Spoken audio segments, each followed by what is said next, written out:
झोपत नसेल छोटा तर काय म्हणतो तिच्या अरे बाबा अगं बाई तिची आई असते अगं माय तू झोपू याला ते तुझ्याशिवाय काही झोपत देव कोणाकडे झोपतो यशोदेकडे मग कधी कधी यशोदा म्हणून बघूया कधी शबरी होऊन बघूया कधी मीरा होऊन बघूया कधीतरी पण आपण कोणाची बायको कोणाची पत्नी कोणाची बहीण कोणाचा भाऊ कोणाचा या पात्रामध्ये आहोत नाही कधी शबरी व्हा कधी मीरा व्हा तर कधी यशोदा व्हा तर कधी कौन कहते हैं भगवान नाचते नहीं कौन कहते हैं भगवान नाचते नहीं गोपियों की तरह तुम न जाते नहीं गोपियों की तरह तुम न जाते नहीं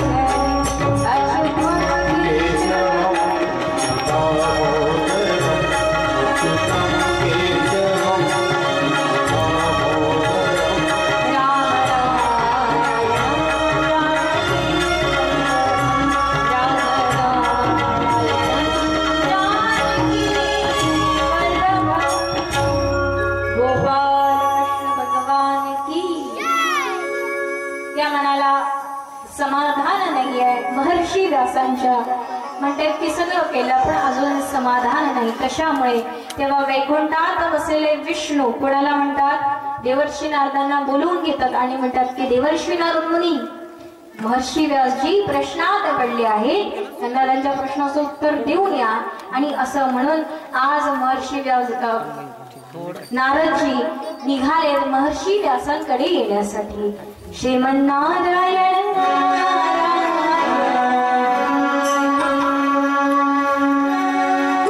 विष्णूंचा जप करत करत देवर्षी नारद मुनी आले महर्षी व्यासांनी प्रणाम केला देवर्षी नारदांना देवर्षी नारदांनी प्रणाम केला महर्षी व्यासांना आणि विचारलं व्यासजी चिंतेत आहात चिंता करत आहात का विचारात आहात का कसले म्हणे हो बघा सगळं लिहिलं अनेक ग्रंथ अनेक पुस्तक मी तुम्हाला सांगणार पण तत्पूर्वी एक कथा मला तुम्हाला सांगायची आहे आणि जी कथा देवर्षी नारदनी महर्षी व्यासांना सांगले ती कथा अद्भुत आहे त्यामुळे सगळ्यांचं लक्ष या कथेकडे असू द्या ही कथा म्हणजे बीज रोपणाची कथा आहे आपण शेतीमध्ये एखादं रोप घ्यायचं असेल तर सर्वात आधी काय करतो पीक घ्यायचं असेल तर सर्वात आधी काय करतो पेरणी बरोबर आहे तर तशी ही श्रीमद भागवताची पेरणी आहे रोप उगवणार आहे तर रोपाला उगवण्याच्या आधी सर्वात आधी पेरणी करणं महत्वाचे आहे तर ही कथा म्हणजे पेरणीची कथा आहे तर ऐकूया कोणती ती कथा बीज रोपण कथा कोणती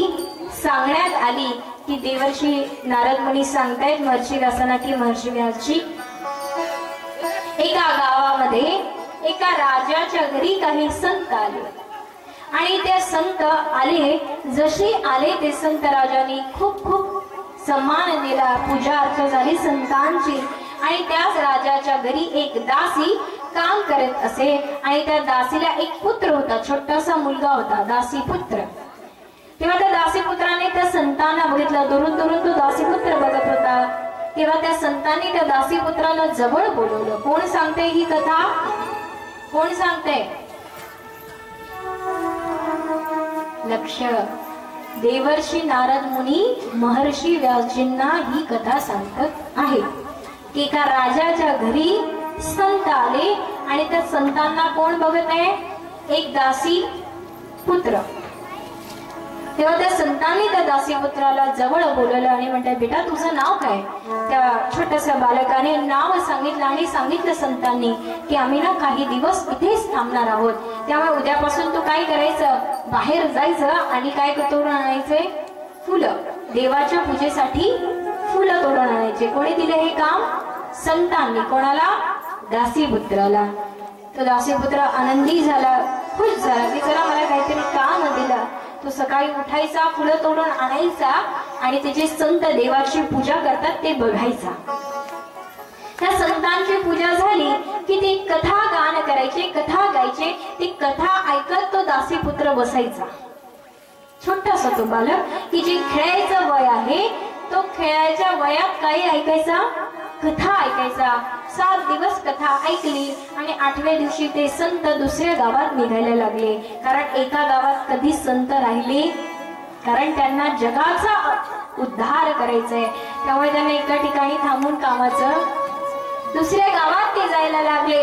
तेव्हा तो दासीपुत्र म्हणायला लागला की हे गुरुवर्य, मला देखील तुमच्या सोबत यायचंय, कारण आता मला ओढ लागली आहे देवपूजेची, मला ओढ लागली आहे नाम संकीर्तनाची, मला आता इथे राहायचं नाही। कोण म्हणते? दासीपुत्र। कोणाला? संतांना। तेव्हा ते संत म्हणतायत की बेटा बरोबर आहे तुझं, अरे नामसंकीर्तनच असं आहे की जे नामसंकीर्तन सगळं मन वेधलं जातं त्या नामसंकीर्तनामध्ये। पण बघ तुझ्याही आता म्हातारी होत चालली, तिचं वय वाढत चाललंय, तुला आता तिने लहान्याचं मोठं केलं, तसं तुझंही काम आहे तुझ्या आईचं सांभाळ करायचं। त्यामुळे आम्ही तुला उपदेश देतो की तू आमच्या सोबत येऊ नको, तुझ्या आईचा सांभाळ कर।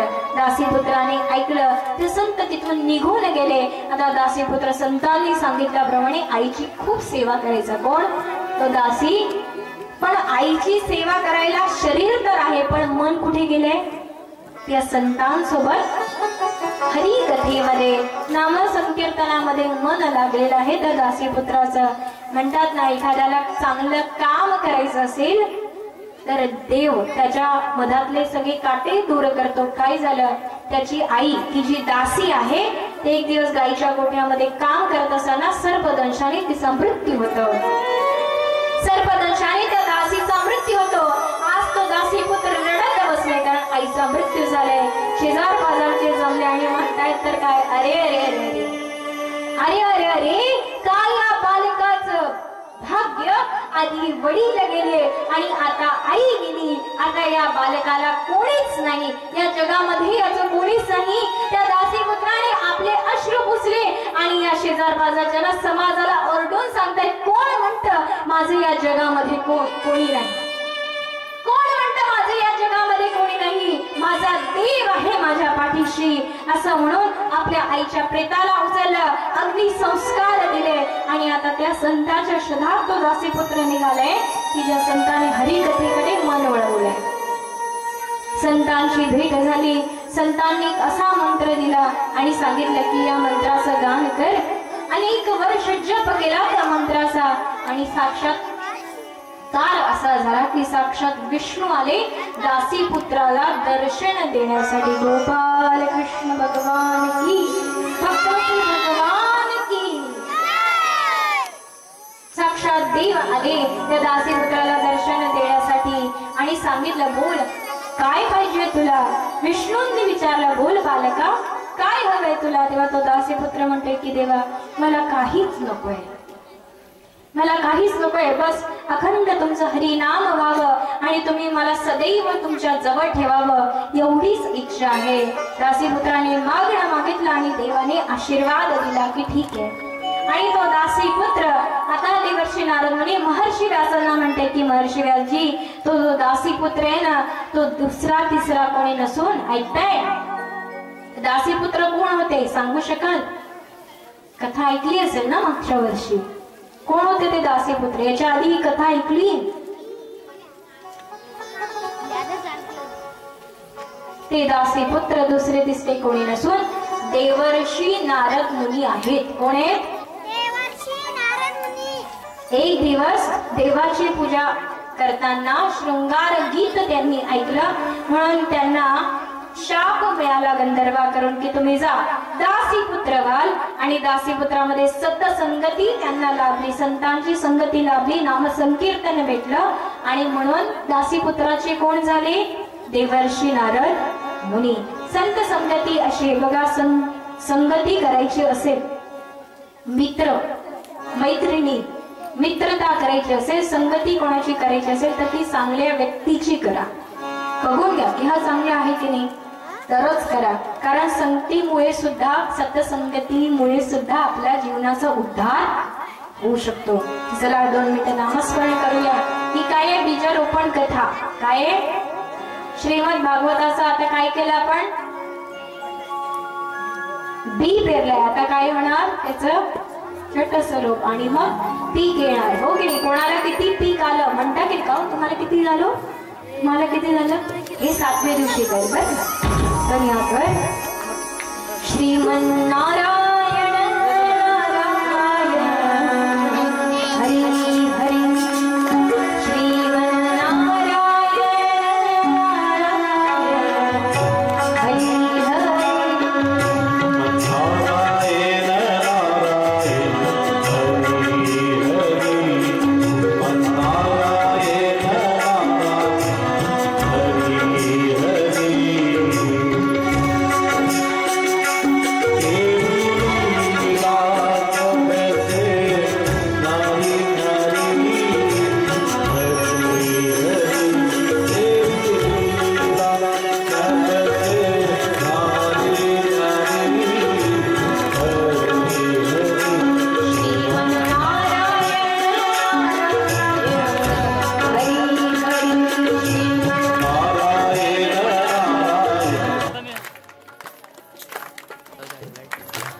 कसे करताय ती चालू कधी करताय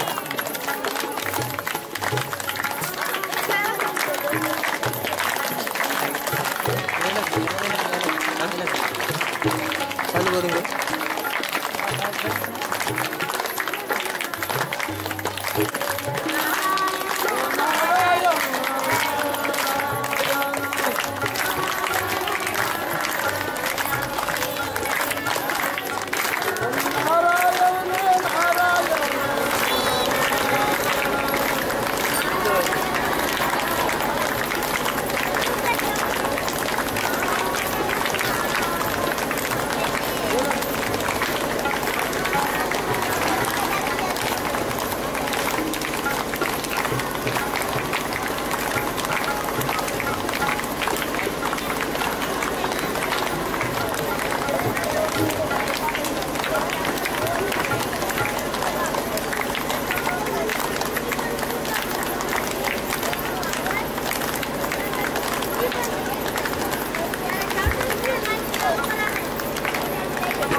हरि ओम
देवर्षी नारद मुनी झाले.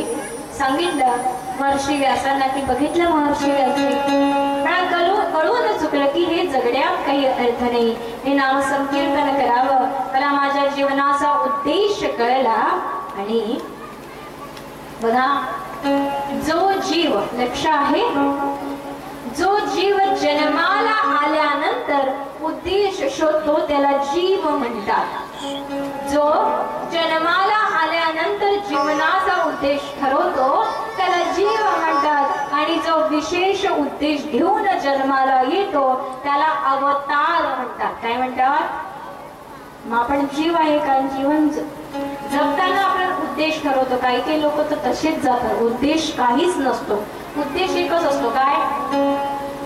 चुकल्या चकोरी बाई असं झालं, बाई तसं झालं.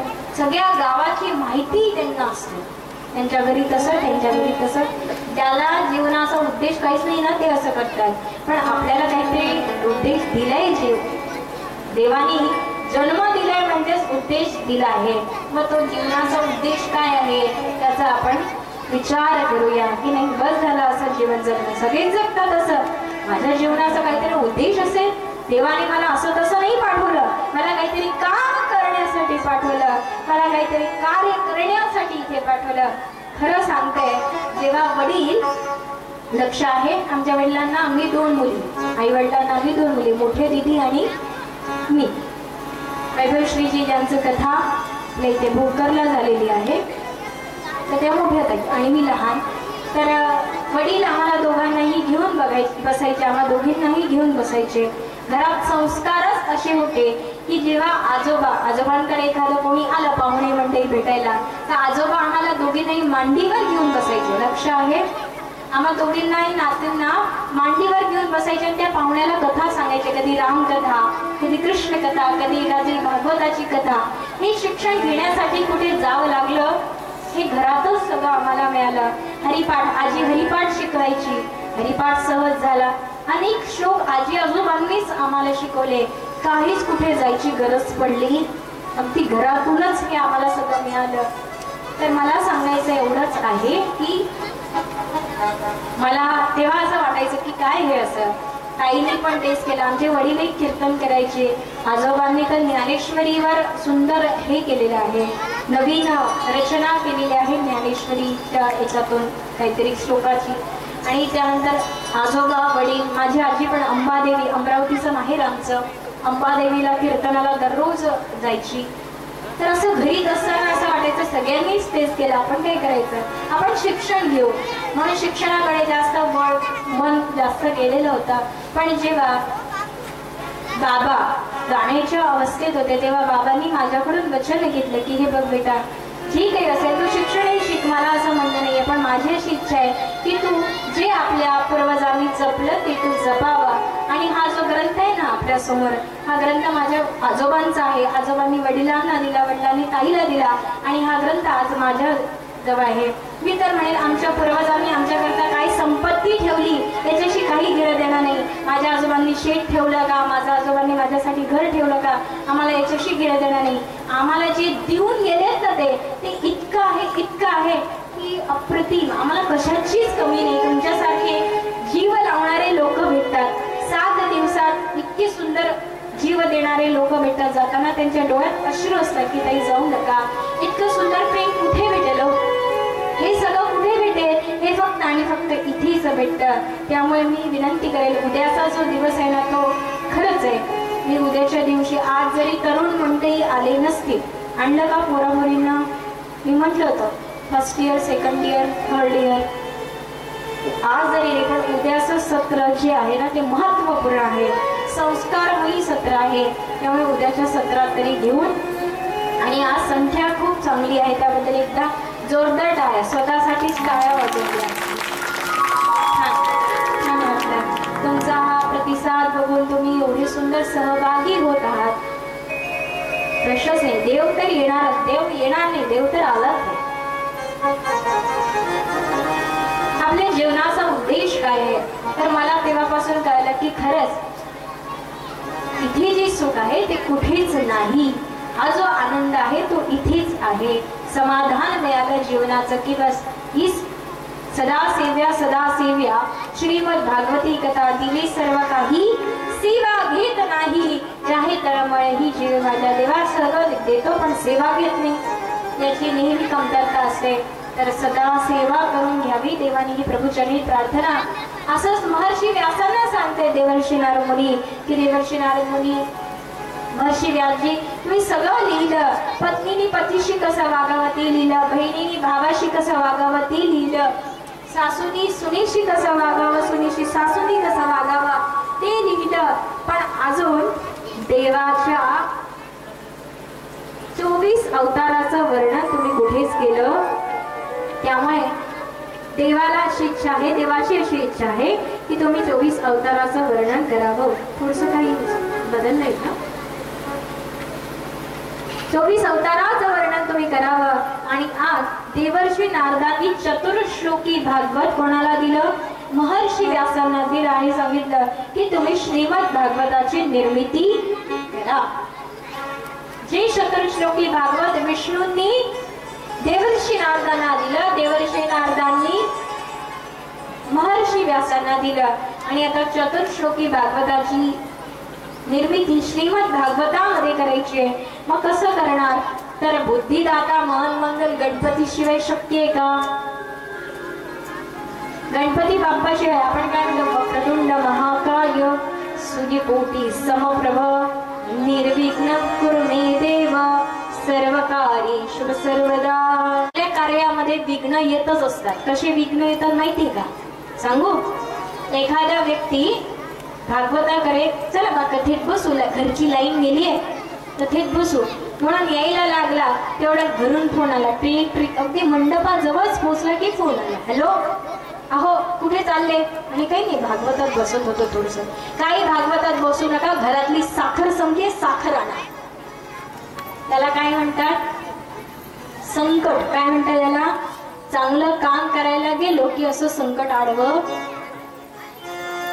ते म्हणतात ना एखादी मांजर समोरून गेली आडवी की काय म्हणतात काम होत.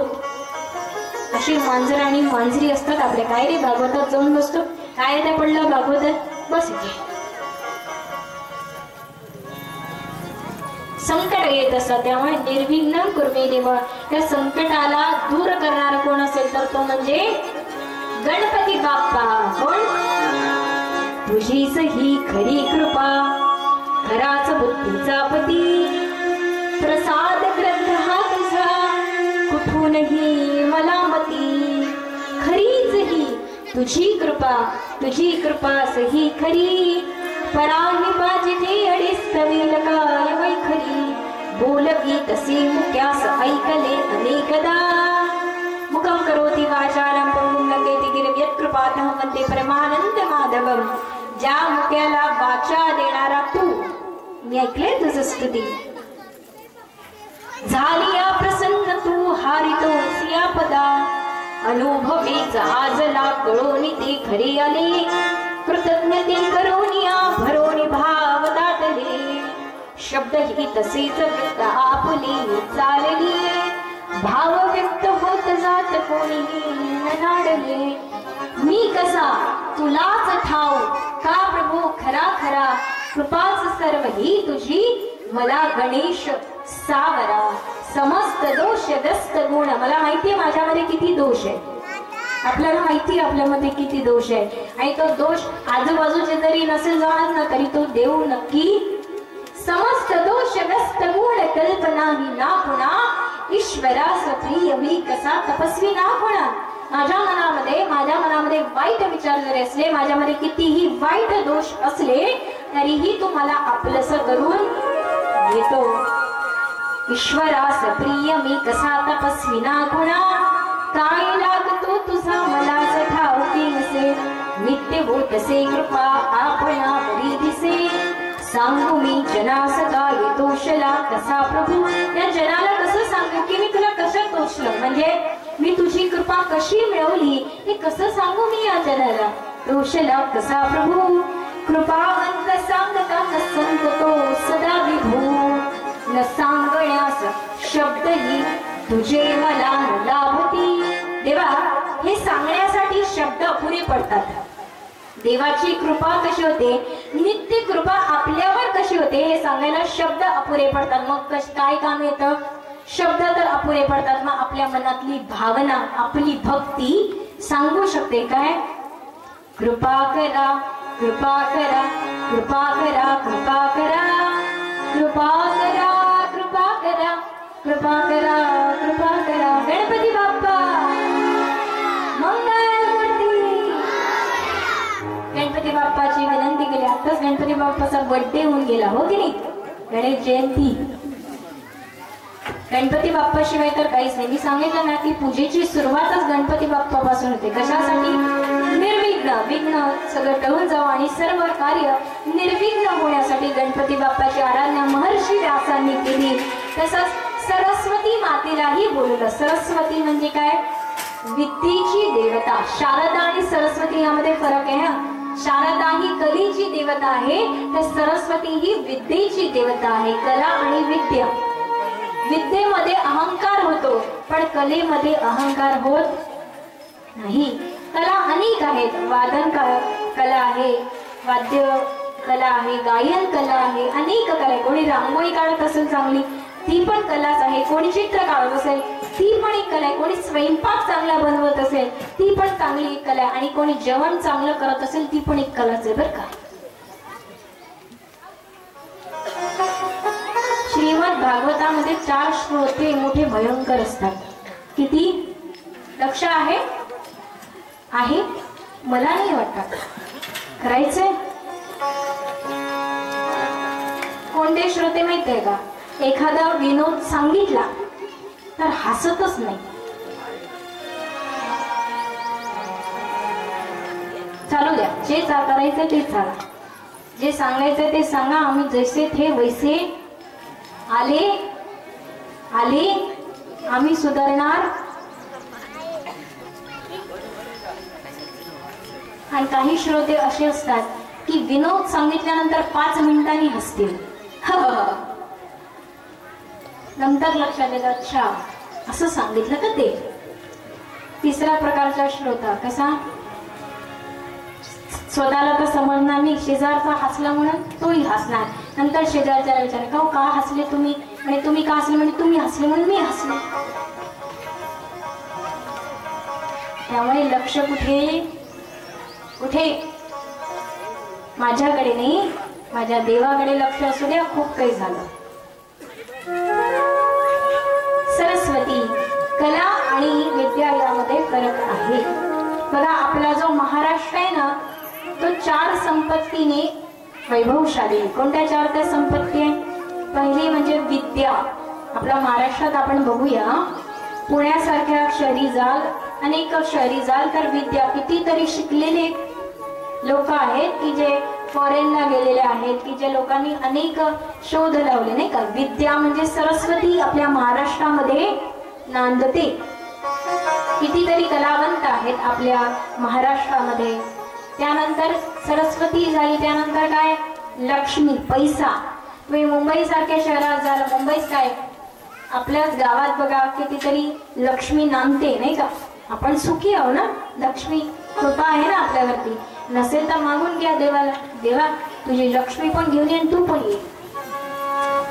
एखादी लॉटरी बिटरी लागू दे बाबा, ऐकतोय तुझं कथा. लक्ष्मी प्रसन्न आहे आपल्या महाराष्ट्राला. सरस्वती, लक्ष्मी, विद्या पण प्रसन्न आहे.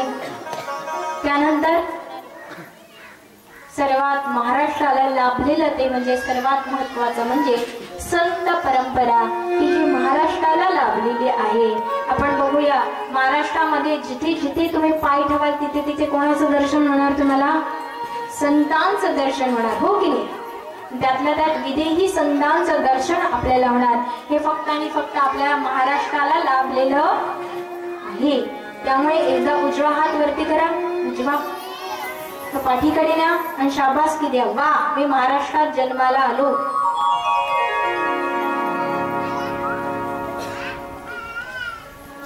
माझं भाग्य की मी अशा भूमीत जन्माला आलो की जी भूमी संत भूमी म्हणून ओळखण्यात येते. संतांशिवाय काही नाही. संत चरित्र आपण उद्या बघणारच आहोत. सरस्वती विद्येचं आवाहन केलं आणि सरस्वतीला म्हटलं, महर्षी व्यासजी म्हणतात की हे सरस्वती माते, तुम्ही माझ्या जिभेवर या, जिभा, जीभ ज्याला म्हणतात, तिथे तुम्ही विराजमान व्हा, कारण तुमच्याशिवाय काहीच नाही. आणि आवाहन केलं, प्रार्थना केली गणपती बाप्पा आणि सरस्वतीची. आपण हे करूया. हे आहे मंगलाचरण. काय हे बघा, श्रीमद भागवत सुरू होताना मी आधी मंगलाचरण करते. आजही म्हणलं, मंगल भवन अमंगल हारी इथं सुदर्शन अजिर विहारी. जे पण काही अमंगल घडणार असेल ते अमंगल घडू नका देऊ, तर सगळं मंगलच घडू द्या. मंगलाचरण गाण्यात येतं.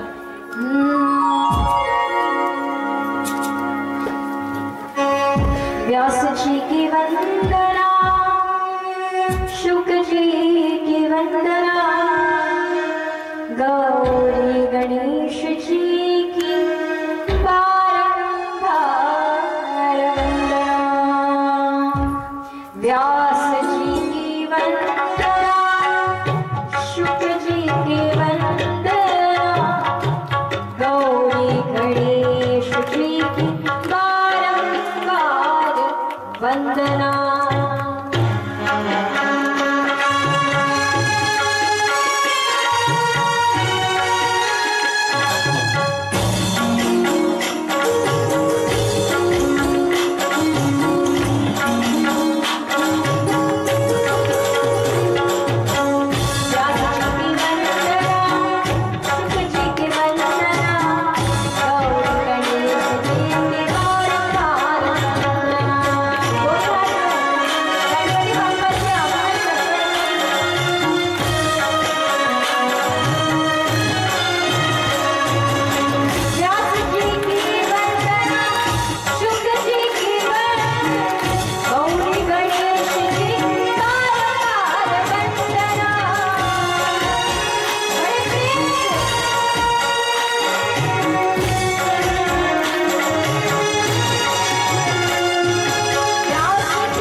जयकाने म्हटले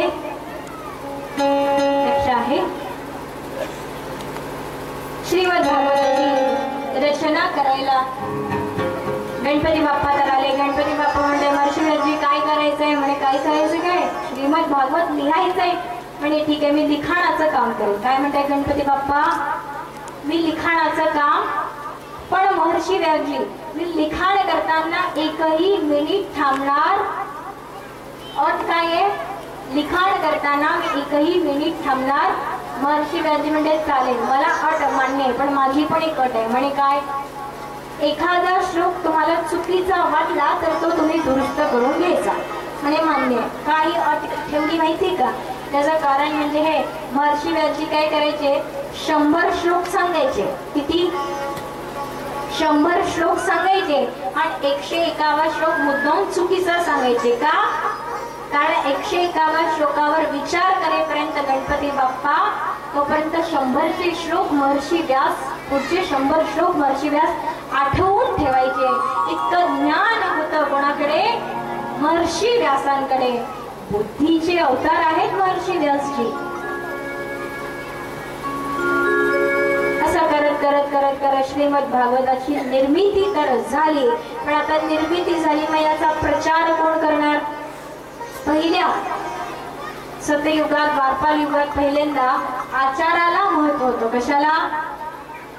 आचाराला नाही बरं का, लोणच्याला नाही, आचार विचार सहचारी केले, समाधान आले जीवनाचे. अनेक लोक बघितले आपण विचार भरपूर सांगतात नाही का, हे असं केलं पाहिजे, तसं केलं पाहिजे, तसं केलं पाहिजे, पण आचार काही आचार असतो का?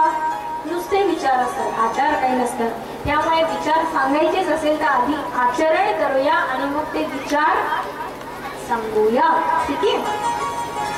समाधानाने जीवनाचे, खरंच जीवनाचं समाधान लाभेल. आचारासोबत विचार असेल आणि विचारासोबत आचार असेल तेव्हाच. मग पहिल्यांदा आचाराला महत्व होतं, आता काय? प्रचाराला महत्व आहे. कशाला? आताच निवडणुका झाल्या असतील ना, ज्याचा जास्त प्रचार तो हे व्यासपीठ मर्यादा देतात, त्यामुळे जास्त गृहीत धरू नका बरं का. ज्याचा जास्त प्रचार, मग प्रचार कोण करणार श्रीमद भागवत कथेचा? तर पुढे सांगण्यात असं आलं, प्रचारासाठी कथा येते कोणाची? आज लक्ष आहे, आज शिव पार्वती बसले असताना आज पार्वती शिवजींना म्हणते की शिवजी, तुम्ही सगळ्या कथा मला सांगितल्या, पण ती कथा सांगा की जी कथांचं सार आहे, सर्व कथांचा सार असं ही कथा मला सांगा.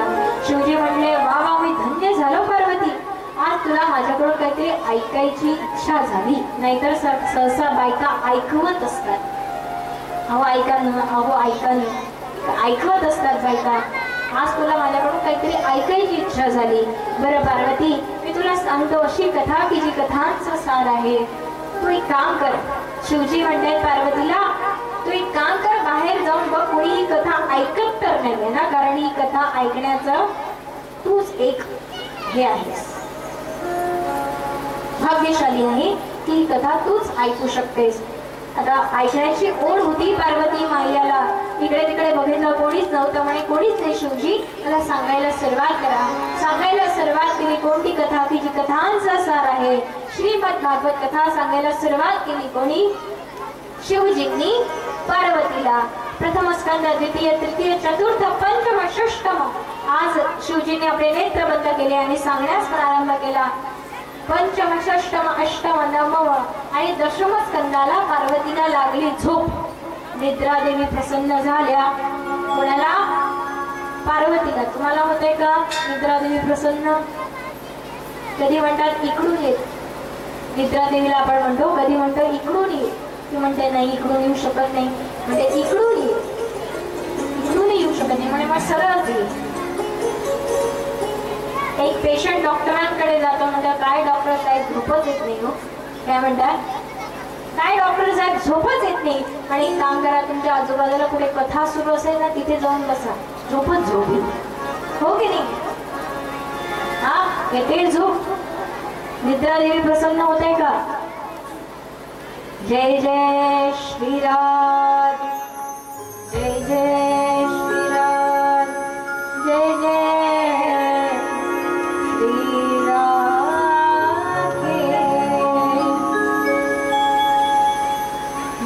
स्कंदाला पार्वती मातेला झोप लागली. एकादश द्वादश स्कंद पूर्ण झाला. शिवजींनी आपले नेत्र उघडले तर पार्वती मातेला झोप लागलेली आहे. आता मात्र अनावर झाला. शिवजी म्हणतात, पार्वती पार्वती उठा, पार्वती उठा. गणपती राज, दशम स्कंदाला मला झोप लागली आहे. अरे अरे अरे अरे पार्वती, दशम स्कंद म्हणजे भागवताचं हृदय आणि अशा स्कंदाला तुला झोप लागावी पार्वती, असं कसं काय होऊ शकतं? क्षमा करा पतिराज, मला क्षमा करा. म्हणजे एक मिनिट, तुला झोप लागली होती पार्वती. मग हुंकार कोण घालत होतं? हुंकार म्हणजे काय? समजा एक व्यक्ती दुसऱ्याला गोष्ट सांगत असेल तर समोरचा कसा करतो? ऐकणारा हा हा हा हा हा हा, याला काय म्हणतात? हुंकार. मग तुला झोप लागली ती पार्वती, तर मग हुंकार कोण घालत होतं? माझे होते. कोण ओंकार म्हणजे याचा अर्थ तुझ्या ठिकाणी अजून कोणीतरी कथा ही ऐकत आहे. जा बघून ये. बघितलं तर एक तिथे विगलित पडलेलं अंड होतं. शिवजींना जसं कळलं शिवजींनी त्रिशूल उचलला आणि त्या अंड्यावर प्रहार करणार तेवढ्या त्या अंड्यातून एक सुंदर असा अवतार झाला. म्हणता बोला शुकदेवजी महाराज की, बोले शुकदेवजी महाराज की, बोले शुकदेवजी महाराज की. शुकदेवांना बघितलं शिवजींना राग आला कसला. लपून लपून कथा ऐकली त्याचा. शिवजींनी त्रिशूल घेतला आणि मागे पळताय शुकदेवांच्या. शुकदेवजी म्हणतात झालं आता मृत्यू अटळलाय, आता मारल्याशिवाय राहणार नाही का. शिवजींना रागच तेवढा आलाय. पळताय शुकदेवजी समोर येते, शिवजी मागे पळतायत. शुकदेवांना एक घर दिसलं पळता. कोणाचं घर? महर्षी व्यासांचं. महर्षी व्यासजींच्या पत्नी झाडझूड करत होत्या.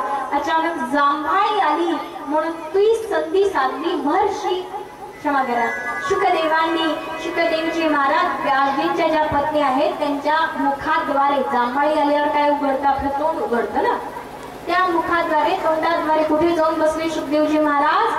महर्षी व्यासजींच्या पत्नीच्या गर्भामध्ये जाऊन बसले. शिवजींनी इकडे तिकडे बघितलं कुठेच दिसले नाही. शेवटी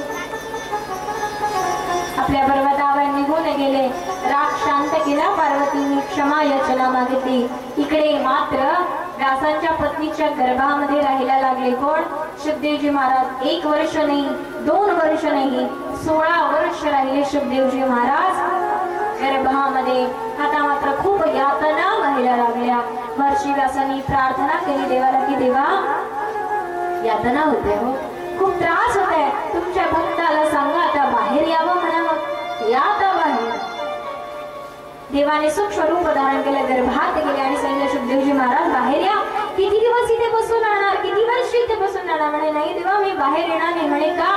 म्हणे मला माहिती मी बाहेर आलं तर तुमची माया मला त्रास देईल.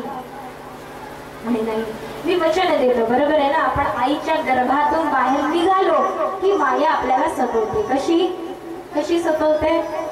की तुझी आई, तुझे बाबा, बेटा बाबा म्हण बाबा.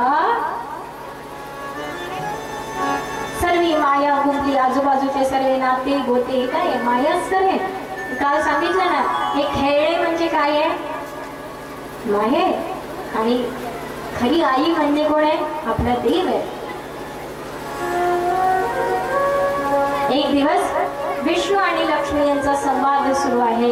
लक्ष्मी म्हणतायत काय म्हणतायत की विष्णू तुम्ही सगळं दिलं, जीवाला जगण्यासाठी सगळं दिलं पण साधन दिले नाही. जीवन तर दिलं पण साधन दिले. काय दिलं नाही? काय दिलं नाही?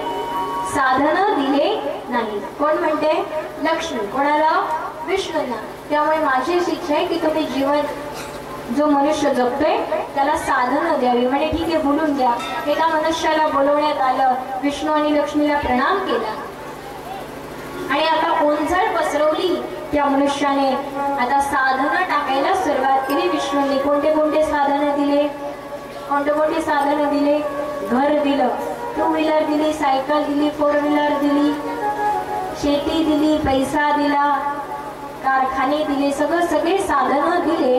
आणि देता देता त्या साधनातून एक वस्तू खाली पडली. एक साधन खाली पडलं आणि त्यावर लगेच विष्णूंनी पाय ठेवून घेतला.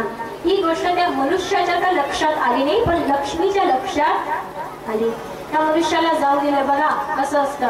साधन मिळायच्या आधी त्या मनुष्याने नमस्कार केला होता विष्णू लक्ष्मींना. आता नमस्कारही केला. तसाच साधन मिळाली ना. निघून गेला.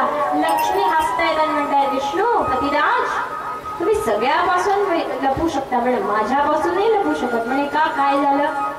मला माहितीये त्या मनुष्याला जेव्हा तुम्ही साधन देत होती तेव्हा एक साधन खाली पडलं आणि त्यावर तुम्ही लगेच पाय ठेवला. मला सांगा असं कुठलं साधन आहे की जे तुम्हाला मनुष्याला द्यायचं नव्हतं? अशी कोणती वस्तू आहे की जी तुम्ही मनुष्याला द्यायची नव्हती? कोणती वस्तू आहे, कोणतं साधन आहे की जे देवाने आपल्याला दिलं नाही? अशी कोणती गोष्ट आहे की जी देवाने आपल्याला दिली नाही? सांगा. मी तुम्हाला विचारते. दुसरा दिवस आहे आजचा. जे वाटेल ते सांगा, काही हरकत नाही. इथे नापासून पास थोडी होणार आहे आपण. पण बोला, कोणती गोष्ट देवाने आपल्याला दिली नाही? हा, कोणती?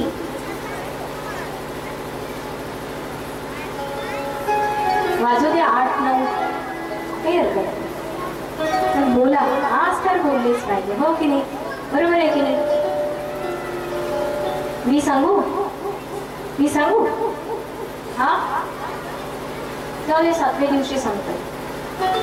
चालेल? सांगू नक्की?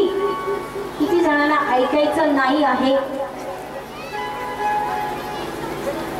ऐकायचंय? देवाने आपला पाय काढला त्या वस्तूवरून, त्या साधनावरून. तर ती कोणती साधना नव्हती, ती कोणती वस्तू नव्हती, काही नव्हतं. ते होतं माहितीये काय? शांती, सुख, समाधान देवाने आपल्याकडे ठेवलं स्वतःजवळ. आपण शांतीच्या, सुखाच्या, समाधानाच्या, आनंदाच्या शोधात तर इथे येतो ना, हो की नाही? देवाने काय केलं माहितीये का? आपल्याला झोपायला स्पूनची गादी दिली, फॅन दिला, एसी दिला, पण झोप मात्र आपल्याकडे ठेवली. झोपच आली नाही तर काय करतो? झोपच आली नाही तर काय तो एसी कामाचा, काय तो फॅन कामाचा. अक्षरशः झोपेच्या गोळ्या घ्याव्या लागतात. झोप मात्र कोणाकडे ठेवली? खाण्यासाठी अनेक पदार्थ दिले, गुलाबजाम, श्रीखंड, पुरणाची पोळी. तोंडाला पाणी सुटलं का? अनेक पदार्थ दिले, पण भूकच लागली नाही तर काय करता? हे अन्न पण नको नकोसं होऊन जात. सगळं दिलं, पण सुख, शांती, समाधान आपल्याकडे ठेवलं. लक्ष्मी विचारते, असं का केलं देवा? असं का केलं? तुम्ही देऊन द्यायचं होतं समाधान, सुख, शांती. तेव्हा देव म्हणतात, लक्ष्मी, मी हे माझ्याकडे ठेवलं नसतं ना, हे सुख, समाधान, शांती मी माझ्याकडे ठेवलं नसतं ना, तर माझा लेकरू हे माझ्याकडे कधीच आलं नसतं. या माझ्या मनुष्याने माझ्या जवळ यावं, माझी आठवण काढावी, हे लेकरू माझ्या जवळ यावं, म्हणून मी हे सुख, समाधान, शांती माझ्या जवळ ठेवली, त्याला दिली नाही. बरोबर आहे ना? सुख असलं की आपण देवाला विचारत, आणि दुःख असलं की आपण देव. 1 नारळ फोडू, 2 नारळ फोडू, 3 नारळ फोडू, हाराच्या हार वाहू, कारण दुःख आलंय आणि सुख. पण एक गोष्ट मात्र निश्चित लक्षात ठेवा, काय? सुख सुमिरन कोई ना करे, दुख में करे ना, सुख में करे ना कोई, जो सुख में सुमिरन करे सो दुख काहे को होय. आज हनुमंतरायांना विचारण्यात आलं की तुमच्या जीवनातलं सर्वात मोठं दुःख कोणतं? लक्ष आहे? मारुतीराय हनुमंतरायांना विचारण्यात आलं की हनुमाना, तुझ्या जीवनातलं सर्वात मोठं दुःख कोणतं? तेव्हा मारुतीराय काय उत्तर देत आहे? काय? कहा हनुमंत विपत्तीचा वसोही, कहा हनुमंत विपत्तीचा वसोही, जब तब सुमिरन भजन हो, जब तब सुमिरन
तेव्हा सुखदेवजी महाराज म्हणतात की नाही, मी बाहेर येणार नाही, तुमची माया खूप सतवणार आहे मला, मी नाही येणार बाहेर.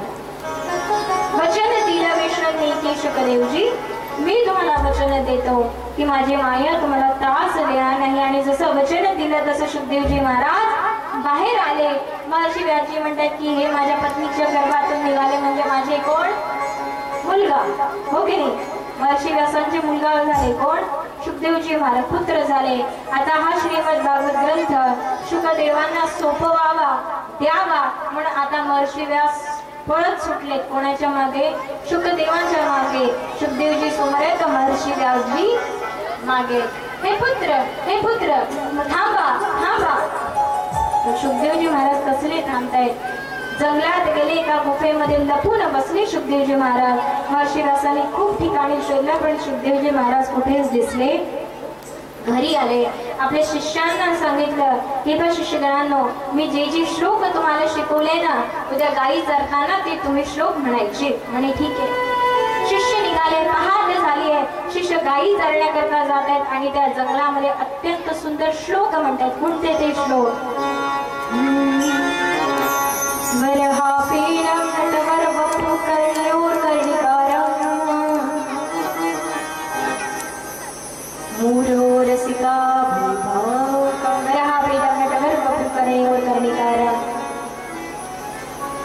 वराप्रमाणे जास्त रूप आहे, ज्यांनी वैजयंती माळा गळ्यात घातली आहे. सुंदर सते रूपाचं वर्णन शुकदेवांनी ऐकलं. त्या शिष्यांमार्फत व्यासांचे जे शिष्य आहे ते म्हणतात जंगलामध्ये, आणि ते ऐकलं शुकदेवांनी. शुकदेवजी समोर आले, म्हणतात वा वा वा वा वा, काय सुंदर श्लोक आहे. वा, कुठून आणले हे श्लोक? म्हणे आमच्या गुरुवर्यांकडून. म्हणे कोण तुमचे गुरु? म्हणे महर्षी व्यासजी. म्हणे अच्छा, मला द्याल काही श्लोक? म्हणे चला आमच्या गुरुवर्यांकडे. म्हणे चला. बघा, व्यासजींनी एवढे आवाज दिले शुकदेवांना, पण पित्याचं प्रेम थांबू शकलं नाही शुकदेवांना. आज कोण आणतंय ओढून? श्रीमद भागवत कथेचे श्लोक ओढून आणते शुकदेवांना महर्षी व्यासांकडे. शुकदेवजी महाराज निघाले महर्षी व्यासांकडे येण्यासाठी. समोर गाय आहेत, मागे शिष्यगण आहेत, तर त्यांच्या मागे आज शुकदेवजी आहेत. महर्षी व्यासांना खणावांचा आवाज कानी पडला. जणू सूर्य आज पृथ्वीवरती प्रगट झाला असं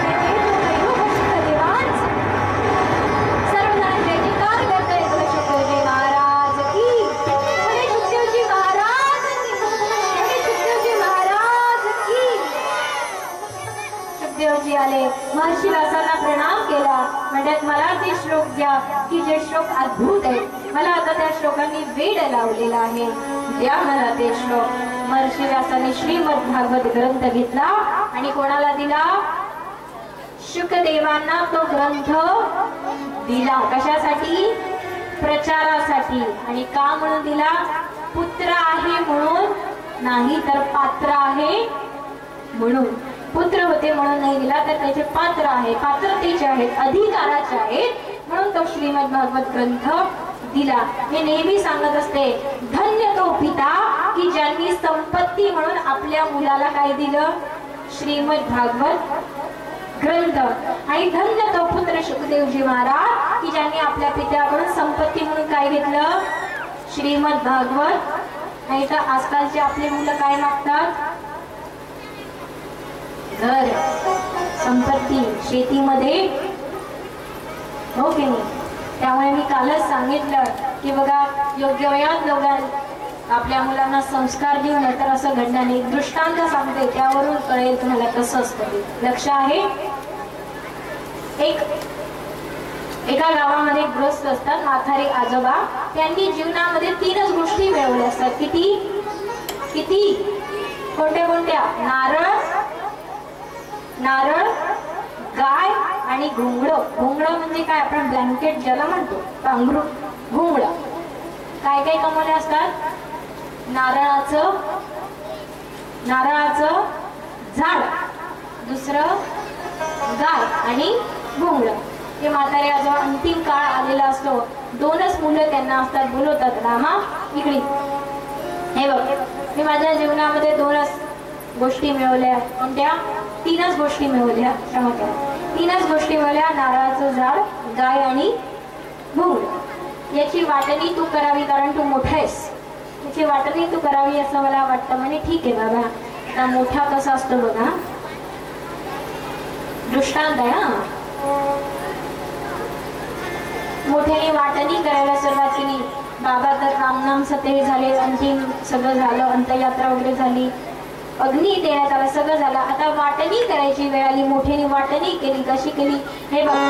ही जबाबदारी माझ्यावर सोपवली. लहाण्याला सांगतोय मोठा, ही जबाबदारी बाबांनी माझ्यावर सोपवली आहे. मी वाटणी करायला सुरुवात करतो. बघ हे बघ, हे जे नारळाचं झाड दिसते ना, त्याचा वरचा भाग माझा आणि खालचा भाग तुझा.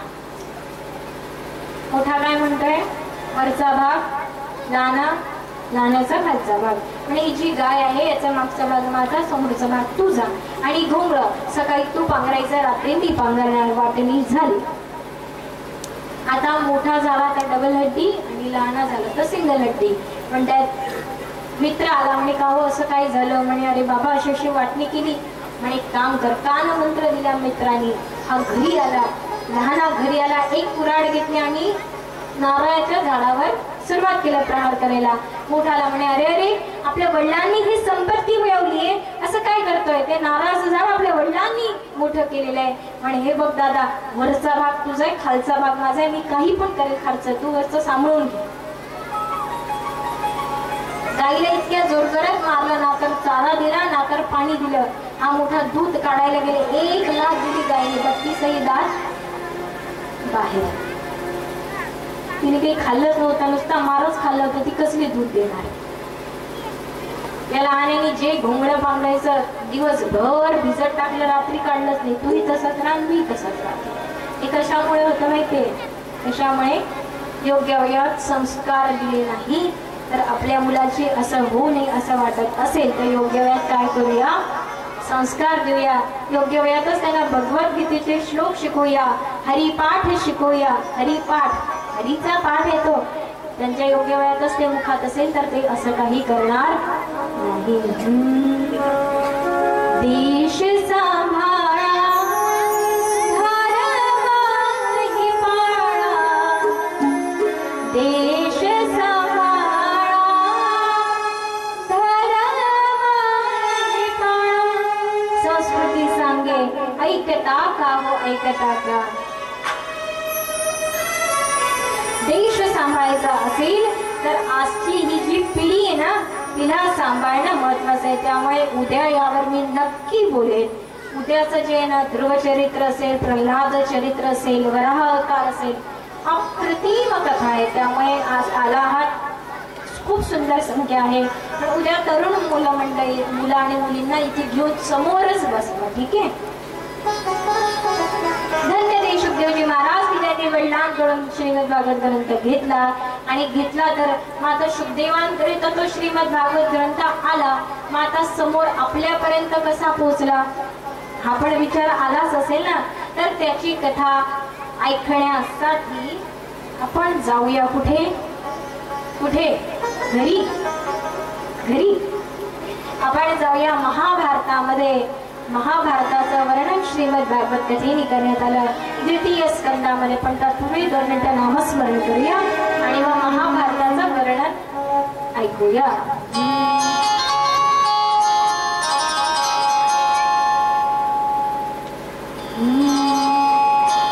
श्रीकृष्ण गोविंद हरी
महाभारताचं वर्णन करण्यात येतं. तर आज नुकतंच कौरव आणि पांडवांचं युद्ध झालेलं आहे आणि रक्ताचे डबकेच्या डबके साचलेले आहेत पांडव आणि कौरवांच्या युद्धामुळे. आणि त्याच रक्ताच्या डबक्यामध्ये दुर्योधन घायाळ अवस्थेत पडलेला आहे. तत्पूर्वी आपण थोडस मागे येऊया. बघा, पांडव किती होते? पांडव किती? 5. कौरव 100. पांडव 5, कौरव 100. मग 100 संख्या मोठी की 5? 100. पण विजय कोणाचा झाला? पांडवांचा. का? त्याचं कारण सांगण्यासाठी कथा अशी येते की आज दुर्योधनाला समजवण्यासाठी, लक्ष आहे, दुर्योधनाला समजवण्यासाठी दुर्योधन नगरीमध्ये द्वारकाधीश कृष्ण कन्हैया दुर्योधन नगरीमध्ये जाणार असं कळलेलं असताना संपूर्ण दुर्योधन नगरी ही सजवण्यात येते. काय सजवण्यात येते? पण त्या दुर्योधन नगरीमध्ये राहणारे विदुर, कोण? विदुरजी यांना हे जसं कळतं की दुर्योधनाने पांडवांना लक्षगृहामध्ये जाण्याचा भेद रचला, सहन झालं नाही की आपल्या भगवंताच्या भक्ताला त्रास दिलाय या दुर्योधनाने. आता मला या दुर्योधनाच्या राज्यामध्ये नोकरी करायची नाहीये. मंत्री पदावर होते विदुरजी. दुर्योधना समोर आले, म्हणतात दुर्योधना, तूच त्या पांडवांना जाळण्याचा भेद रचला होता ना, मला नाही करायची नोकरी. आजपासून मी या क्षणाला मंत्री पदाचा राजीनामा देतो. विदुरांनी सांगितलं. विदुरजी घरी आले. तेवढ्यात विदुरांनी धावत धावत आले. कलिराज, आपको पता है आज हमारे कृष्ण कन्हैया आने वाले हैं. आप तो मंत्री हो ना, तुम्ही तर मंत्री आहात ना, मला जमून दर्शन होईल ना कृष्ण कन्हैयाचा. बोला ना पतिराज. विदुरजी शांत आहे. बोला ना, मला जमून दर्शन होईल ना त्याचं, तो बोलेल ना माझ्याशी. मी किती दिवसापासून त्याची वाट बघते. विदुरजी बोला काहीतरी. विदुराणी, मी आजच मंत्री पदाचा त्याग कराल काय? पतिराज, असं का केलं तुम्ही? का नाही करणार विदुराणी? ज्या दुर्योधनाने पांडवांना जाळण्याचा भेद रचला, त्या तिथे मंत्रीपद नकोय मला, असं पद. आणि विदुराणी, एक गोष्ट लक्षात ठेवा, माझ्या देवाला प्राप्त करायचं असेल ना, तर कोणत्या पदाची गरज नाहीये. अहो, तुमच्या मनामध्ये भक्ती आहे ना, प्रेम आहे ना माझ्या कृष्ण कन्हैयाविषयी, तर नक्की येईल, तर नक्की भेटेल तुम्हाला. त्याचं दर्शन तुम्हाला नक्की होईल. विदुराणी, काळजी करू नका. विदुराणी म्हणतात की ठीक आहे विदुराज, काही नाही. चर्चा पसरली आहे की द्वारकाधीश कृष्ण कन्हैया अवघ्या काही क्षणातच इथे येत आहेत. सगळे धावत पळत आहेत. कृष्ण कन्हैया येणार म्हणून रथ समोरून दिसला. सगळ्यांनी जय जयकार केला. बोला द्वारकाधीश कृष्ण कन्हैया लाल की.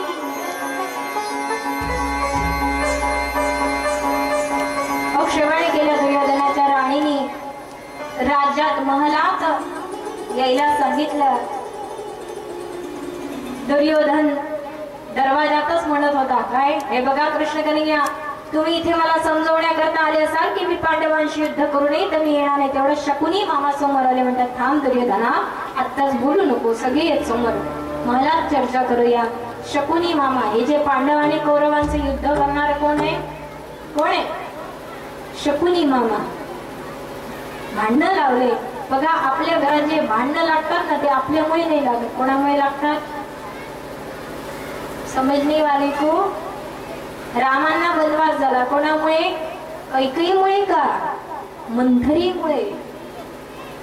म्हणून दुसऱ्यांना नाक खुपसू देऊ आपल्यावर विश्वास ठेवा. जे पण काही घरातले परिवार आहे, सदस्य आहे, प्रत्येकावर विश्वास ठेवा. विश्वास नसेल तर असं काही होतं. महलात बोलवलं. सगळं जेवण, 5 पक्वान्नाचं जेवण द्वारकाधीशासमोर कृष्ण कन्हैया समोर ठेवलंय. द्वारकाधीश कृष्ण कन्हैया म्हणले मला भूक नाही दुर्योधना, मी ते जेवायला नाही आलोय, मी तुम्हाला एकच सांगायला आलोय की हे युद्ध करू नका आणि हे युद्ध कराल तर महागात पडेल. त्यांचं पांडवांचं जेवढं हे आहे त्यांना अधिकार तेवढा देऊन द्या आणि बाजूला व्हा. दुर्योधन म्हणताय की मी हे युद्ध केल्याशिवाय राहणार नाही, मी युद्ध करणारच. किती समजवलं ऐकलं नाही. का समजवण्याकरता गेले? देवाला काही माहित नव्हतं युद्ध होणार. देवाला माहिती होतं युद्ध होणार. कोणीतरी विचारलं की असं काय कारण होतं की देव तिथपर्यंत गेले दुर्योधनाला समजवण्यासाठी, किंवा मी एकच उत्तर त्यांना दिलं. बघा एक असं हे असतं, काय म्हणतात त्याला, पुरुषार्थ करायचा असतो. देवाला सगळं माहिती होतं पण देव काय म्हणतात, पुरुषार्थाला महत्व आहे. नाहीतर मग काय, एक सिरियल लागायची कलर्स मराठीवर, गणपती बाप्पा मोरया या नावाची, तुम्ही बघितली असेल. तर तेव्हा जेव्हा गणपती बाप्पा दर्शन देण्यासाठी पृथ्वी भूमीवर आले, अवतार कार्य करण्यासाठी पृथ्वी भूमीवर आले, तेव्हा शिवजींनी, महादेवांनी सगळी त्यांची शक्ती आपल्याकडे घेऊन घेतली. कोणाची? गणपती बाप्पाची. का? कारण पुढे जाऊन मनुष्य हेच म्हणेल काय, हे देव होते, त्यांना काही पण शक्य होतं, त्यांच्याकडे ती शक्ती होती, ते देव होते. देव याच्यासाठी शक्ती काढून घेतात का? तुझ्या आणि माझ्यामध्ये काही फरक फक्त एवढंच आहे, मी माझ्या पुरुषार्थाला जपलं, मी कर्म करत राहिलो, मी चांगले कर्म करत राहिलो, मी माझा पुरुषार्थ करत राहिलो. पण आपण काय म्हणतो, दे रे हरी पलंगा हो की नाही? त्याने नाही होणार. देव तिथेच बसून म्हटलं नाही त्याला युद्ध होणारच आहे, होऊ द्या बघू दे. नाही समजवण्याकरता गेले दुर्योधनाला. ऐकणं त्याच्या क्रमावर सोडून दिलं. दुर्योधनाने ऐकलं नाही. इकडे मात्र आज विदुराणी म्हणते विदुर जिल्ह्याचा काहीतरी फळं घेऊन या, माझा कान्हा येतोय, काहीतरी घेऊन या, त्याच्यासाठी मिठाई वगैरे घेऊन या. विदुरजी निघून गेले. आता द्वारकाधीश कृष्ण कन्हैया दुर्योधनाच्या महलातून निघाले. कुठे? विदुरजींकडे येण्यासाठी. सुंदरसं ते घर आहे आणि घराच्या फाटकापासून तर घराच्या दरवाजापर्यंत सुंदरशा फुलाच्या पाकळ्या अंतरले. कारण कोण येणार? माझा कृष्ण येणार. आणि हाक मारतायत. विदुराणी स्नान करण्याकरता बसले, विचार करताय माझा कान्हा येणार, मी त्याला बघणार, मी त्याला काय करू, क्षमण करू का, मी त्याला आलिंगन देऊ का? किती दिवसांनी या विचारात व्यक्त झालेत विदुराणी.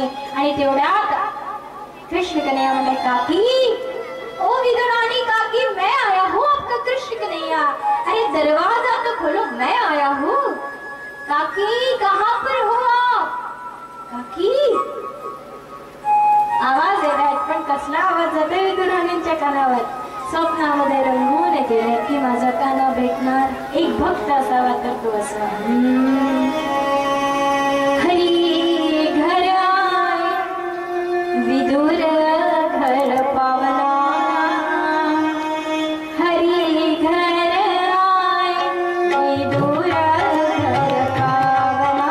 काकी खोलिए तो दरवाजा, मैं आया हूँ आपको कृष्ण कन्हैया. काकू दरवाजा उघडाओ, काकू दरवाजा.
काकी घर में लोग या बाहर ही ठहरू मैं आतमध्ये घेणार की बाहेरच ठेवणार? अरे काना विसरलीस मी. अरे तू इतका सुंदर आहेस ना, तुला बघण्यामध्ये मी विसरून ये काना ये. जिथे आसन टाकलं होतं तिथे न बसवता जमिनीवर बसवलंय माझा कृष्ण कन्हैयाला. द्वारकाधीश कृष्ण कन्हैया ज्याची स्तुती काय करण्यात येते? काय ओम सहस्रशीर्षा सहस्राक्ष सहस्रपाद सर्वविस्मृती विष्णु दशांगुलम. ज्याची अशी विष्णूचे अवतार असलेले साक्षात द्वारकाधीश कृष्ण कन्हैया आज विदुराणी करता कुठे बसले? जमिनीवर बसलेत. आणि आता विदुराणी नुसत्या बघत बसले. तेवढ्या कृष्ण कन्हैया म्हणे काकी बहुत भूक लगी है. काकू खूप भूक लागली ग, काहीतरी खायला दे ना. बघा किती छलाई आहे हा. त्या दुर्योधनाकडे 5 पक्वान्न खायला होते पण तेव्हा त्याला भूक नव्हती. अर्धा तासच झाला विदुराणींकडे येऊन. याला काय लागली? कशाची भूक आहे होती?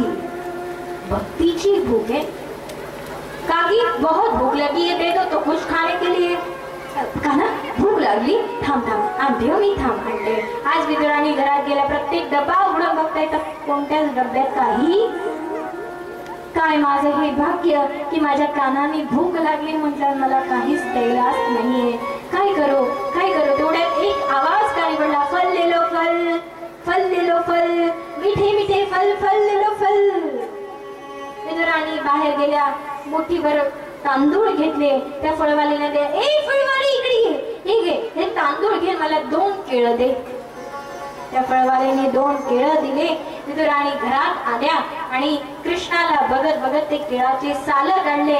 इतकं बघण्यामध्ये तिथे त्याच्या प्रेमामध्ये हरवून गेले की ते केळाचा गर खाली टाकला आणि केळाचे साल कृष्ण कन्हैयाला खायला देत आहेत. विदुराणी तर पागल झाल्याच आहे पण माझा काना बघा किती, त्याचं मन कोणी ओळखू शकलं नाही. त्या विदुराणींच्या प्रेमात आता अशी नाही म्हणली काना की विदुराणी काय देत आहात तुम्ही?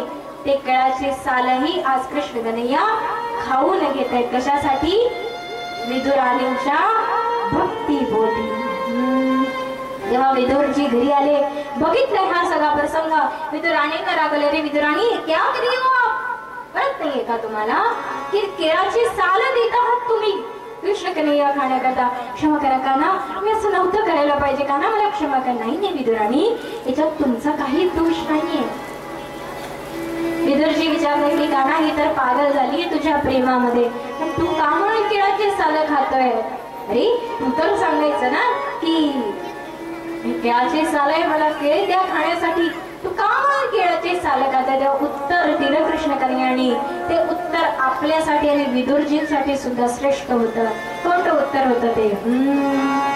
हरी तो है भाव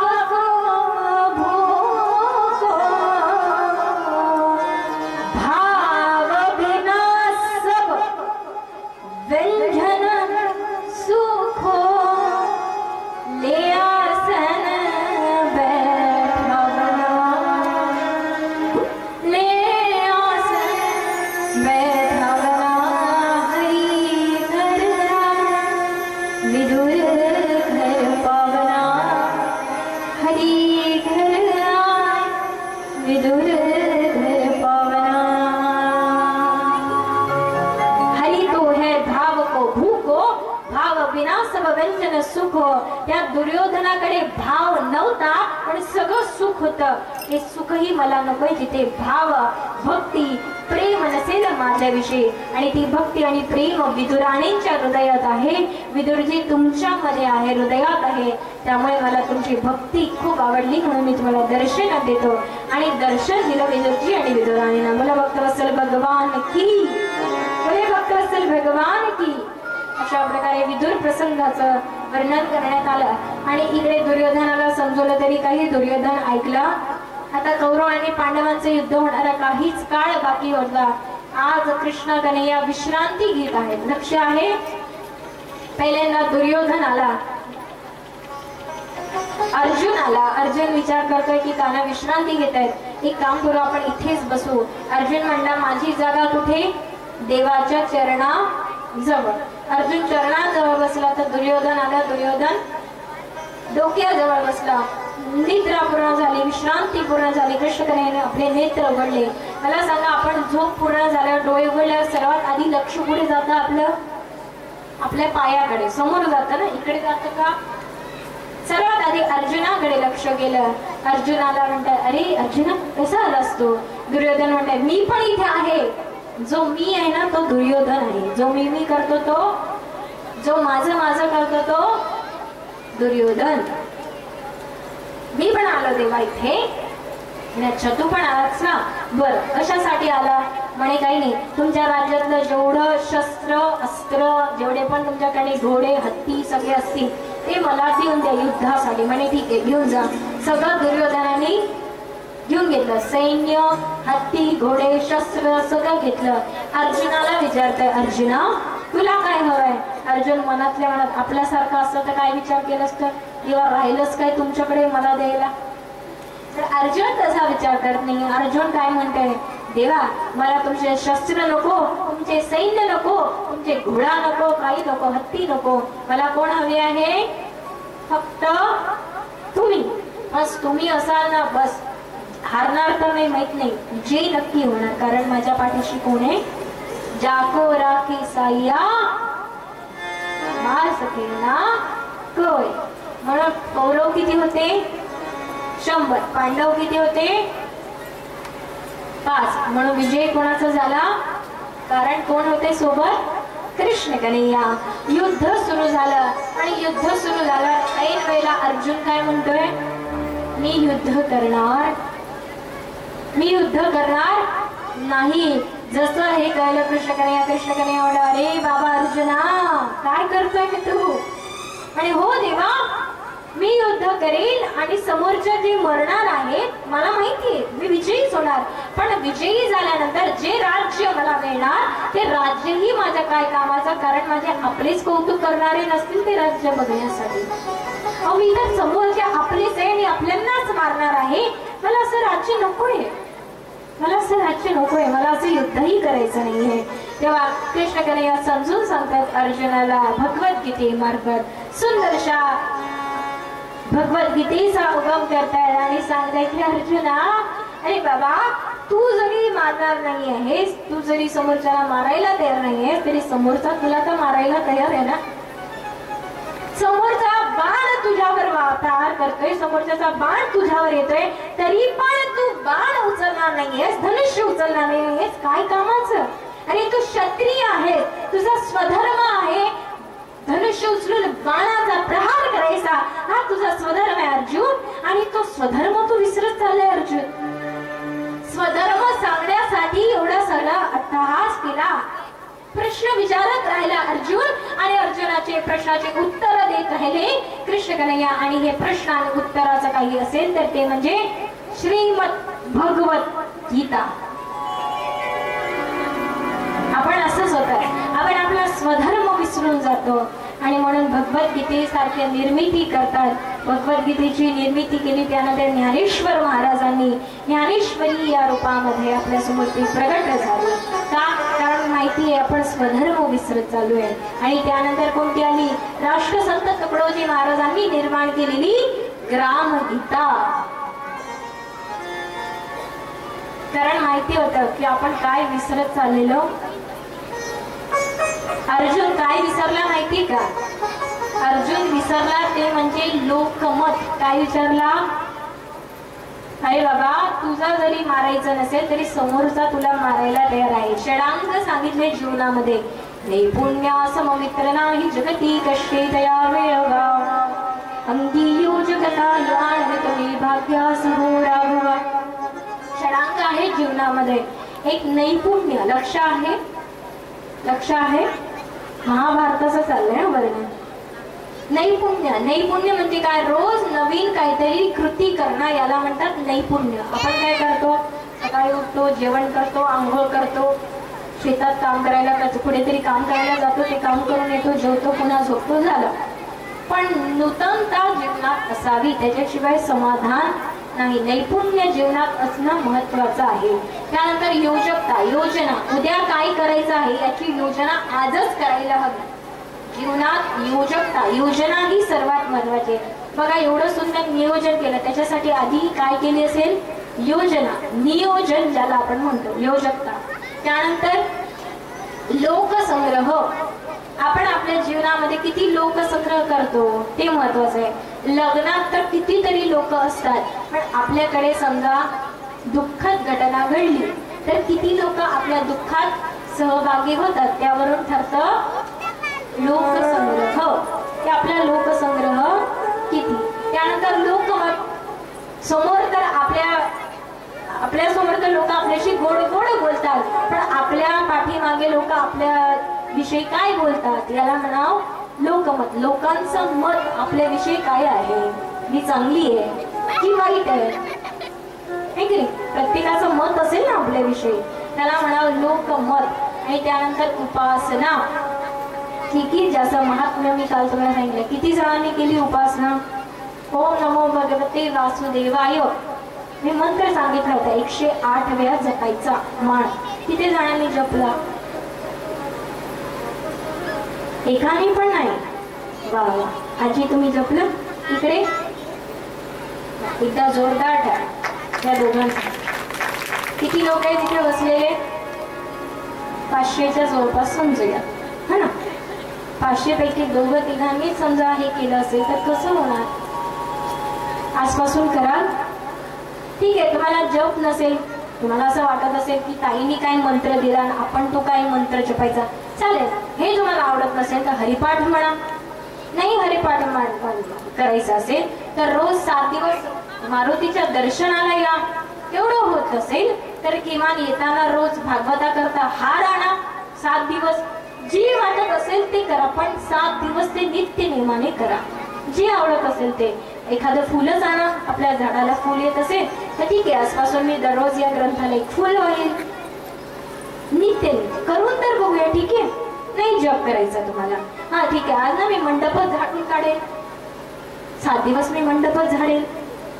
नाही ठीक आहे, माझ्या याच्यामध्ये हे ना, माझ्या गावामध्ये सप्ताह सुरू आहे, मग मी रोज एका नवीन लोकाला जेव घालेल, एखाद्या नवीन ग्रस्ताला जेव घालेल, एखाद्या बाईला जेव घालेल, जे पण काही असेल, एखाद्या छोट्या मुलीला जेव घालेल, कुमारिका म्हणून. जे तुम्हाला करायचंय ते करा, पण 7 दिवस काहीतरी नित्य नेम करा. बघा याचा अनुभव तुम्हाला येईल. एवढंच सांगते, बाकीची इच्छा तुमची. कारण हे कोणासाठी चाललंय? तुमच्यासाठी.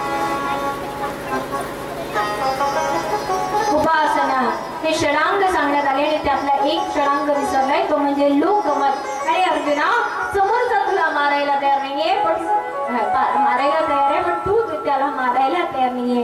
तुझा स्वधर्म विसरू नको. आणि एवढं सांगितलं आणि त्यानंतर काय सांगितलं? तू तर निमित्त मात्र आहे. करणारा कोण आहे? करणारा कोण आहे? तू कोण आहे? निमित्त आहे, करणारा मी आहे. त्यामुळे अर्जुना धनुष्य उचल आणि युद्ध करायला सुरुवात कर. भगवद्गीता सांगितली आणि अर्जुनाने धनुष्यबाण उचलला आणि युद्ध करायला सुरुवात केली. घनघोर युद्ध झालं. कौरवांचा विजयी ठरला आणि पांडव विजयी ठरले. हा दुर्योधन घायाळ अवस्थेमध्ये पडलेला, घायाळ अवस्थेत पडलेला दुर्योधन म्हणते की आता मी या बदल्याचा बावला, हे बदला घेणार, पांडवांना मी मारल्याशिवाय राहणार नाही. तेवढ्या दुर्योधनाकडे आला अश्वत्थामा. कोण? अश्वत्थामा आला. अश्वत्थामा म्हणले, दुर्योधना काळजी करू नको, मी घेईल तुझ्या बदला, पण तुझं जे अर्ध राज्य आहे ते मला दे. मूर्ख तो अश्वत्थामा, ती अर्ध काय? आता त्या राज्यातला एक दगड सुद्धा दुर्योधनाचा राहिलेला नव्हता. अश्वत्थामा गेला. आज कृष्णकन्यांनी काय केलं? पांडवांच्या कुटीरामधून पांडवांना घेतलं आणि पांडवांचे जे 5 पुत्र आहेत त्यांना झोपवलं की जे पांडवांप्रमाणे दिसतात आणि पांडवांना घेऊन कुठेतरी चर्चा करण्यासाठी बाहेर निघून गेले. द्रौपदी काम करत असताना अश्वत्थामा तिथे आला आणि पांडवांच्या 5ही पुत्रांचा शिरच्छेद अश्वत्थामाने केलेला आहे. तिथून निघून गेला. द्रौपदी आज आपल्या मुलांना उठवण्याकरता गेली तर द्रौपदी भक्ती करताय. 5ही मुलांचा शिरच्छेद केलाय. संपूर्ण कुठे रक्ताने भरलेली आहे आणि म्हणते पायी पायी धीर धीर धीर की देवा धावून. द्रौपदीचा आवाज ऐकला. पांडव आणि कृष्ण कन्हैया धावत आले. बघितलं पांडवांचा 5ही मुलांचा मृत्यू झालेला आहे. हे करणार कोण? अश्वत्थामा. धरून आला त्यांना. खूप शोधला अश्वत्थामाला. एका ठिकाणी लपून बसला होता अश्वत्थामा. खेचत खेचत पांडवांनी द्रौपदी समोर आणला आणि म्हणला, द्रौपदी दे शिष्याला, तुझी जी शिक्षा देशील ना ती आम्हाला मान्य असेल. द्रौपदी 5 मुलांचा मृत्यू करणारा हा तुझा गुन्हेगार आहे. द्रौपदी दे शिक्षा याला. 5ही पांडव म्हणताय. तर द्रौपदी काय म्हणते? मुच्छता मुच्छतामेश. सोडून द्या याला. कोण म्हणते? द्रौपदी. 5ही पुत्रांचा मृत्यू केलेला अश्वत्थामा त्याला म्हणते द्रौपदी सोडून द्या याला. पांडव म्हणाला, द्रौपदी काय करतेस तू? हे सोडून नको देऊ याला. त्याला तर मृत्यूदंड द्यायला हवा. नाही पतिराज, याला सोडून द्या, याला सोडून द्या. का पण द्रौपदी? का सोडून द्यायचं द्रौपदी? मला एक ठाक सांगा. द्रौपदीच्या ठिकाणी आपण असतो तर काय केलं असतं? फाशी. त्याच ठिकाणी मारून टाकलं असतं. पण द्रौपदी काय म्हणते? सोडून द्या. त्याचं कारण द्रौपदी देत आहे की बघा, आज माझ्या 5ही मुलांचा मृत्यू झालेला बघून मला किती दुःख होत आहे.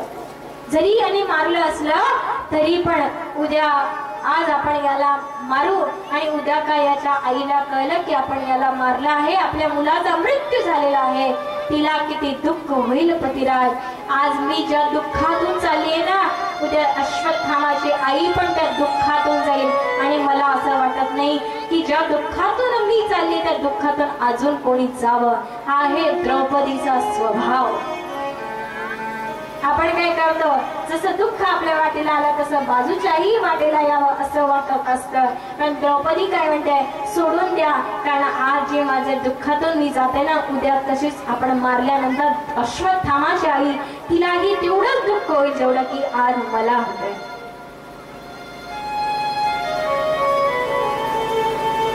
फूल नहीं बन सकते तो तुम काटे बनकर मत रहना. हो की नाही? जर का आपण फुल बनवू शकत नसेल ना तर आपण काटे पण बनायचं नाही. बघा, एक संत रस्त्याने जात होते. एक विंचू त्या रस्त्याने जात होता. तेव्हा ते संत म्हणले की हा विंचू एखाद्या गाडी खाली आला तर नको, त्या विंचवाला बाजूला करूया रस्त्याच्या. म्हणून ते संत त्या विंचवाला बाजूला करतायत रस्त्याच्या. त्या विंचवाने डंक मारला त्या संतांना. पुन्हा तो रस्त्यावर यायला लागला. पुन्हा त्या संतांनी त्या विंचवाला बाजूला केलं. पुन्हा त्या विंचवाने डंक मारला. एक साधारण मनुष्य तिथून जाते म्हणलं, ओ गुरुवर्य, तो तुम्हाला डंक मारतोय तरी पण तुम्ही त्याला वाचवताय. तेव्हा ते संत उत्तर देत आहेत की त्याचा स्वभाव आहे डंक मारणं, माझा स्वभाव आहे त्याला वाचवणं. तो समजा त्याचा डंक मारायचा स्वभाव सोडत नाही तर मी का म्हणून माझा स्वभाव सोडू?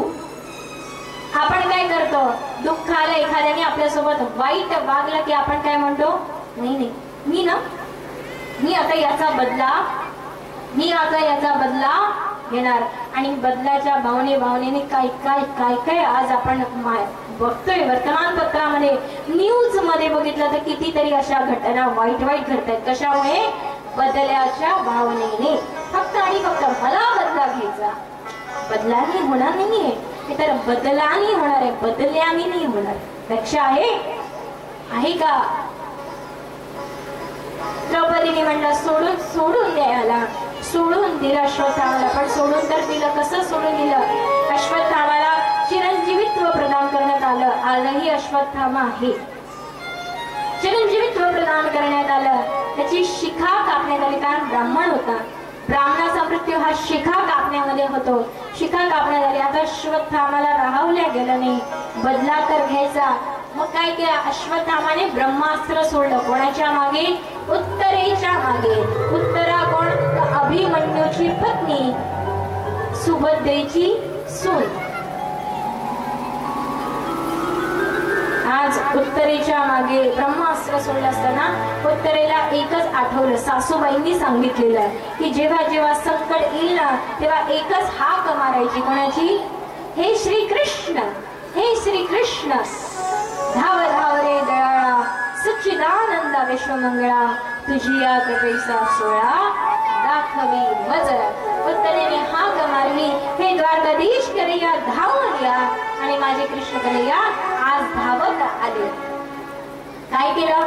उत्तरेच्या गर्भामध्ये जाऊन बसले, स्वतः रक्षण केलं उत्तरेच्या गर्भातल्या मुलाचं. आणि जे ब्रह्मास्त्र कोणी सोडलं होतं? अश्वत्थामाने. त्या ब्रह्मास्त्राच्या मागे ते तर थांबवलं आणि सुदर्शन चक्र अश्वत्थामाच्या मागे पाठवलेला आहे. धन्य तो जीव की ज्याने मातेच्या गर्भातच कृष्ण कन्हैयाचा दर्शन घेतलं, माझ्या देवाचं दर्शन घेतलं. सहसा आईच्या गर्भाच्या बाहेर आल्यानंतर आपल्याला देवाचं दर्शन मिळतं, पण आज शेवटी पांडवांचा नातू तो. कोई कन्या पुत्र होती जे सात्विक दयाचा हरिक वाटे देवा. आज उत्तरेच्या गर्भी सुंदरसा मुलगा जन्माला आला. 9 महिने 9 दिवस पूर्ण झाले आणि उत्तरेला सुंदरसा बालक जन्माला आला की ज्याचं नाव परीक्षित, परीती इक्षित. जसा जन्म झाला तसे इकडे तिकडे बघायला लागले परीक्षित. का? ज्या देवाचं दर्शन मी माझ्या मातेच्या गर्भात घेतलं तो देव कुठे हे बघण्यासाठी इकडे तिकडे बघतायत परीक्षित. आणि म्हणून परीक्षित, परीक्षा करणारे परीक्षित. पांडवांनी परीक्षित राजावर सगळं राज्य सोपवलं आणि त्यानंतर पांडवांना कळलं की द्वारकाधीश कृष्ण कन्हैयाने वैकुंठात गमन केलं आहे आणि पांडवांनीही स्वर्गात जाण्याचा निश्चय केला. परीक्षिताला सगळं राज्य दिलं आणि परीक्षिती राजा आता पांडवांचं राज्य सगळं सांभाळायला लागले. अशा प्रकारे परीक्षिती राजाचा तर जन्म बघितला. आता परीक्षिती राजा भागवत कथा ऐकायला का गेले? 7 दिवस भागवत कथा का ऐकली? राजा असून कथा ऐकली. त्याचं कारण, याची सगळी कथा आपण कधी ऐकणार आहोत? कधी? उद्याच्या 17 मध्ये. उद्या परीक्षिती राजाचा शाप, त्यानंतर वराह अवतार, ध्रुवांची कथा, प्रल्हाद चरित्र, हे सगळं आपण उद्या ऐकणार आहोत. त्यामुळे उद्याही अशीच उपस्थिती आपण देऊया. कथा आवडत आहे ना? आवडत आहे नक्की? हो नाही काहीच नाही. असं कसं? सगळे बोलतील. मला आता परिचय होते की नाही आपला? हळूहळू होत आहे ना? मग नक्की बोला. आणि मी म्हटलं ना की माझा आरसा कोण आहे? तुम्ही आहे.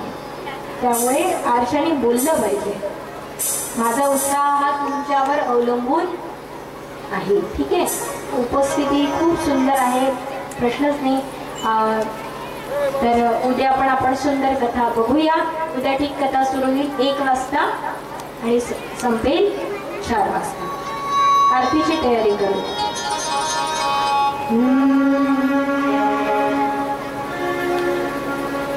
राधे गोविंद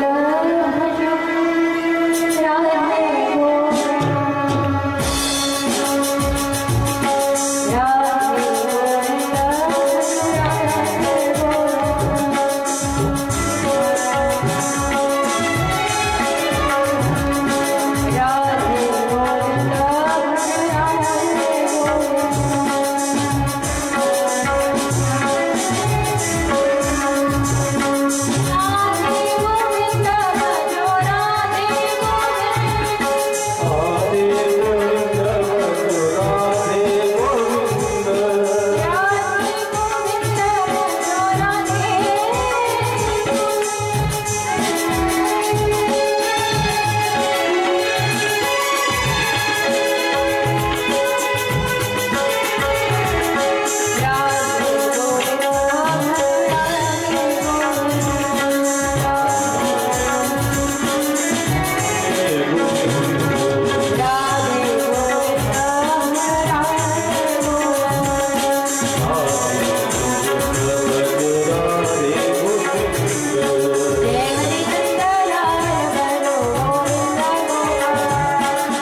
अशी लाईन बरं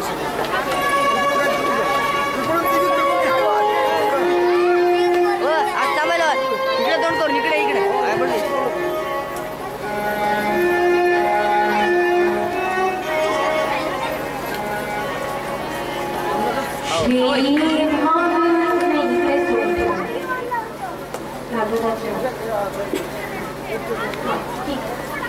श्री भागवत भगवान की है आरती पापियों को पाप से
नैपुण्यासो मित्रनानि जगति कश्चिद्रामयणा अम्बियो जगदानामुक्तं विभाग्यासि वो राघव नाहो विस्मृतलोकसौरस्वती गीतेदजाश्रीकस्य द्यावालोकवतास्यादर्शनोपानामलीनमेरसि कालज्ञाने यथार्थसारनितरां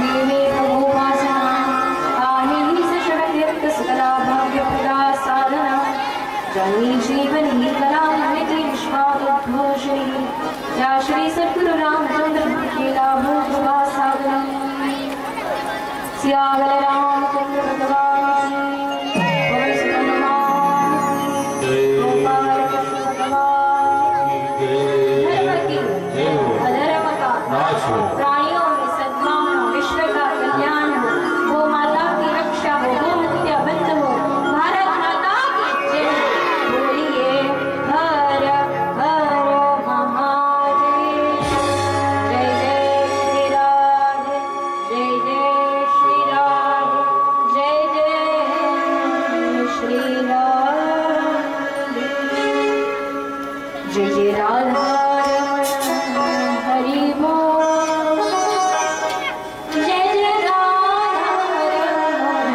हरि बोल जय जय राधा हरि बोल जय जय राधा हरि बोल जय जय राधा हरि बोल जय जय राधा हरि बोल